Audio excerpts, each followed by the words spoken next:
Karena apa? Kalau tidak sabar, setan nanti masuk. Emosi yang ada. Kemudian setelah emosi udah pasti main tangan. Ketika main tangan, maka proses hukum di negara kita akan berlaku. Yang kekerasan dalam rumah tangga terutama terhadap kaum anak dan kaum wanita ini menjadi atensi pemerintah, tidak ada tolerir. Mereka harus diproses secara hukum 6 tahun penjara. Jadi hati-hati.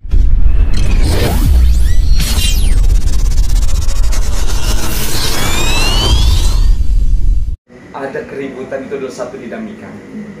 Pernikahan 1 tahun, 2 tahun, menuju 3 tahun, 4 tahun, 5 tahun itu adalah masa-masa rentan. Ya. Jadi memang kita harus betul-betul sabar. Ketika kesabaran kita hilang, terjadilah mungkin rasa cemburu atau salah paham, ada pihak ketiga. Ketika kita tidak bisa kontrol emosi itu, maka terjadilah satu peristiwa hukum, misalkan ada perbuatan kekerasan di dalam rumah tangga. Saya sampaikan bahwa kekerasan di dalam rumah tangga itu jelas dan nyata adalah perbuatan melawan hukum yang sangat dilarang, dan itu atensi dari pemerintah, ya. Bukan hanya narkoba, teroris, tapi kekerasan terhadap perempuan dan anak betul-betul ini sangat diperhatikan oleh pemerintah, sehingga perbuatan-perbuatan itu jika ada terjadi di dalam rumah tangga, maka dalam hal ini penegak hukum harus secara otomatis melindungi hak-hak kaum perempuan. Jangan sampai perempuan itu dizolimi, gampang sekali untuk diinjak-injak, gampang sekali untuk dilemparkan. Nah, ini yang harus dijaga.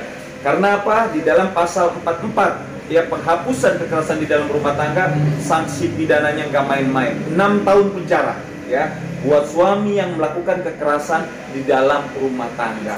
Apalagi dia historinya melakukan kekerasan rumah tangga itu, dia sendiri misalkan patut diduga telah selingkuh, dia melakukan 2 perbuatan yang salah.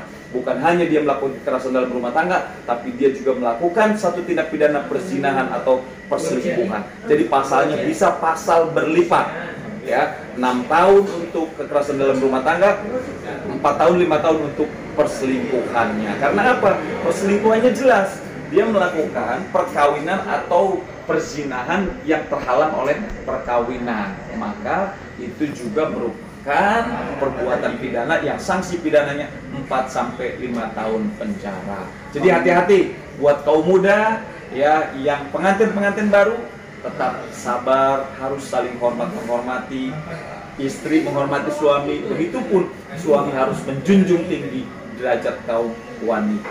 Buat para pasangan muda, termasuk saya juga mengingatkan diri saya ya. Jadi kita harus betul-betul menghormati, menjaga hak-hak kaum perempuan. Itu istri kita loh ya. Jadi istri kita betul-betul harus dijaga. Kalau kita lelah, capek habis bekerja, kemudian kita di rumah melihat kondisi istri kita yang membuat menurut kita tidak nyaman, sabar. Kita harus banyak sabar, karena di dalam rumah tangga pasti akan terjadi seperti itu.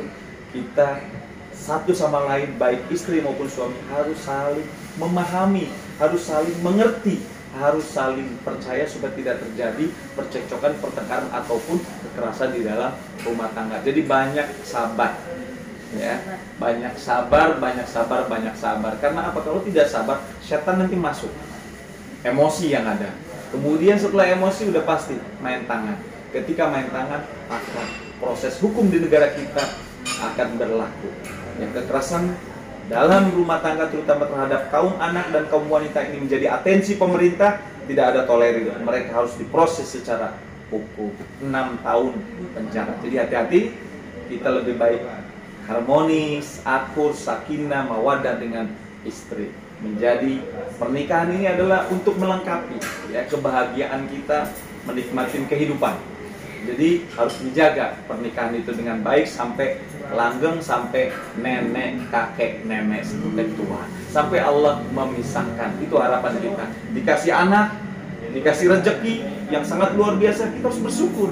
Ketika kita tidak bersyukur, maka azab Allah baik di dunia maupun di akhirat. Di dunia seperti apa? Akan ramai rumah tangganya, di blow up di media, opini macam-macam. Akhirnya karirnya pun hancur. Jadi hati-hatilah buat kaum muda, pasangan yang muda, banyak bersabar, banyak bersyukur.